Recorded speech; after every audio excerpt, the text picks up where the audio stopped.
Adobe premier প্রোর এই লেসনে আমরা দেখব প্রত্যেকটি প্রজেক্ট প্যানেল এবং ওয়ার্কস্পেসগুলো কিভাবে সাজানো আছে। তো প্রথমে দেখুন যে উপরে file, edit, clip, sequence maker এগুলো আছে। তো এগুলো ফাইল থেকে যদি আমরা কোনো নিউ প্রজেক্টে যাই, তো আমরা নতুন কোনো প্রজেক্ট নিতে হলে নিউ প্রজেক্ট মানে ফাইল থেকে নিউ প্রজেক্ট নিতে পারবো বা নিউ সিকোয়েন্স নিতে পারবো। প্রজেক্ট এবং সিকোয়েন্স এগুলো আসলে কি, এগুলো আমরা যখন কাজ করব তখন আপনি নিজেই বুঝতে পারবেন যে প্রজেক্ট এবং সিকোয়েন্স আসলে কি। এখানে অনেকগুলো অপশন আছে, এগুলো আমরা বিস্তারিত পরে জানবো ধীরে ধীরে। আমরা এখন দেখব যে এই প্যানেলগুলো আসলে কি, কোথায় কি কাজ করা হয়। এখানে দেখুন যে ইম্পোর্ট মিডিয়া টু স্টার্ট, এই প্যানেলটির নাম হচ্ছে যে প্রজেক্ট। প্রজেক্ট হচ্ছে যে আমরা একটি প্রজেক্টে কাজ করার জন্য যে ভিডিও, অডিও এবং ইমেজ ইম্পোর্ট করব সফটওয়্যারের মধ্যে, এটি হচ্ছে এই প্রজেক্টের মধ্যে থাকবে, এখানে থাকবে।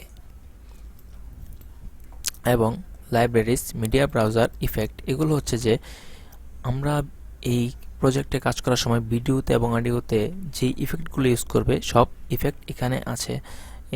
এগুলোর মধ্যে ইফেক্ট দেয়া আছে এবং আপনি আপনার ইচ্ছা মতো কোনো ইফেক্ট এখান থেকে সার্চ করে বের করতে পারবেন।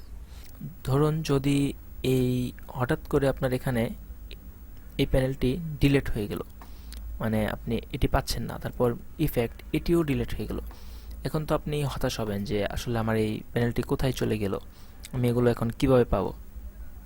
এগুলো আসলে আপনি এখানে দেখুন যে আপনি যদি উইন্ডোতে যান, উইন্ডোতে গেলে আপনি এখানে ইফেক্ট, এখানে যদি ক্লিক করেন আপনার ইফেক্টটি আবার চলে আসবে, ইফেক্ট প্যানেল আপনার যেখানে ইচ্ছা আপনি সাজিয়ে রাখতে পারবেন আপনার মন মতো ইফেক্ট এখানে পাবেন। এবং হচ্ছে আপনার উইন্ডোতে গেলে আবার যদি আপনি প্রজেক্ট, দেখুন প্রজেক্ট কোথায় আছে, প্রজেক্টে যদি ক্লিক করেন তাহলে আপনার প্রজেক্ট প্যানেলটাও আবার ফিরিয়ে আনতে পারবেন। ধরুন আপনি এভাবে সাজাতে চেষ্টা করতে গিয়ে ঠিকমতো সাজাতে পারেননি এবং সম্পূর্ণ নষ্ট হয়ে গিয়েছে, তো আপনি কি করবেন, এগুলো আপনি আপনার আবার ডিফল্ট কিভাবে করবেন।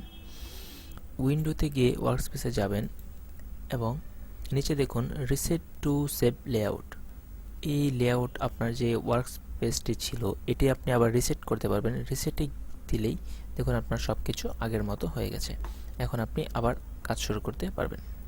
তো এগুলো আমরা আস্তে আস্তে সবগুলোই জানবো। আর এখানে হচ্ছে টাইমলাইন হচ্ছে যে আমরা যে ভিডিওতে কাজ করব এই টাইমলাইনের মধ্যেই মূলত কাজটি হবে। এই টাইমলাইনের মধ্যে ভিডিও, অডিও, ইমেজ সব কিছু ইম্পোর্ট করব, ড্র্যাগ করে নিয়ে আসব এবং এগুলো দিয়েই কাজ হবে। যখন আমরা কাজ করব তখন আপনি দেখলে নিজেই বুঝবেন। এবং উপরে এখানে হচ্ছে যে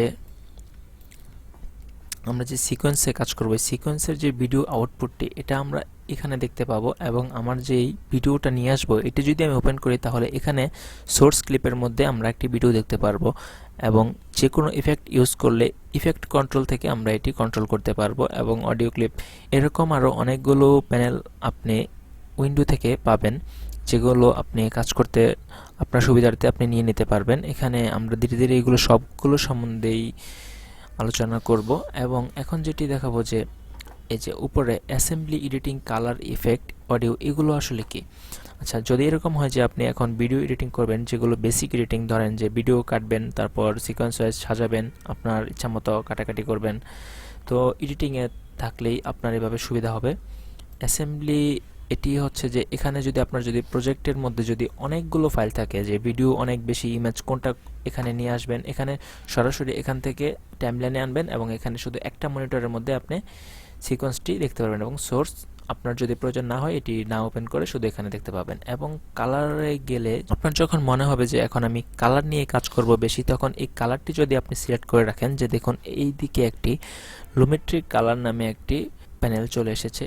লুমেট্রিক কালারের যে প্রিসেটগুলো আপনি পাবেন এখানেই দেখতে পাবেন এবং এখান থেকে আপনি ড্র্যাগ করে আপনার ভিডিওতে দিয়ে দিলেই সেটি কাজ হবে। এগুলো যখন আমরা কাজ করব তখন আপনি একটি একটি করে দেখবেন এবং বুঝতে পারবেন। এই লেসন এ পর্যন্তই ছিল এবং পরবর্তী লেসন দেখতে সাথে থাকুন। ধন্যবাদ।